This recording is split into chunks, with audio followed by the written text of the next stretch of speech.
I know it might look artificial, but I promise it's real. Let's talk about Adromischus.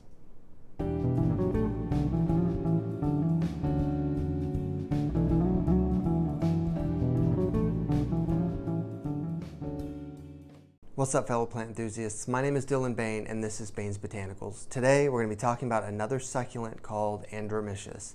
It's also called the calico hearts because if we look at the leaves here, they do kind of have a heart shape.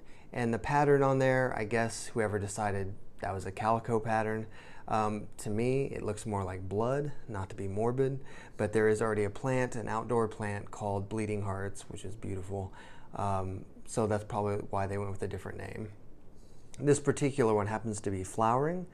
I don't know if it's in focus, but the flowers are pretty unremarkable, which most succulent flowers are. Sometimes they're pretty, but you'll see that there's a stalk that comes out of the middle like this, and then they'll just flower at the top. Hopefully this one's happy. Sometimes succulents and cacti will flower out of desperation because they feel like they're dying. Hopefully that's not the case here. Anyway, here is the taxonomy information for Adromischus. It is actually in the Crassulaceae family. Crassulaceae has a lot of our common succulents like the jade plant. Crassula is the genus for the jade plant. And yeah, care, bright, indirect light. Don't put it in the direct sun, it'll scorch, but it does need bright light because it is a succulent. Water, let it dry out, but don't let it dry out for too long. So cacti are the things you let dry out the most, and then the next step up would be succulents.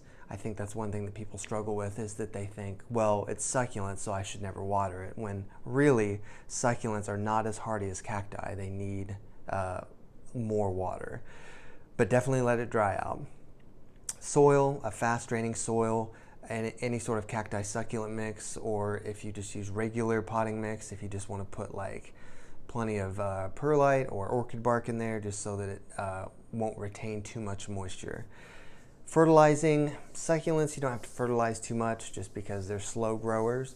I still do bi-weekly on mine, maybe just not quite as strong as like the concentration of what I put, because I just use a regular like Miracle-Gro fertilizer, and I already dilute by half, but with succulents I'll dilute by maybe a quarter, or would it be 3/4?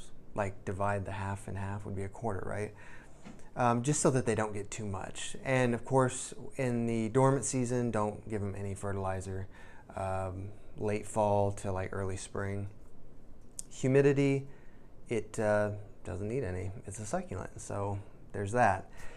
Other than that, not a whole lot to say about Adromischus. I mean, it's a really cool plant.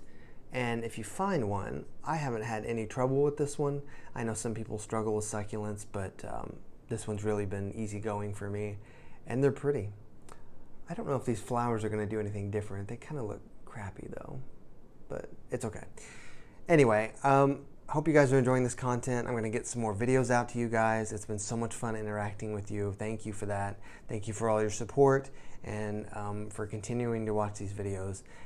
And yeah, let's keep going with this. So until the next video, I will see you guys then, and thank you.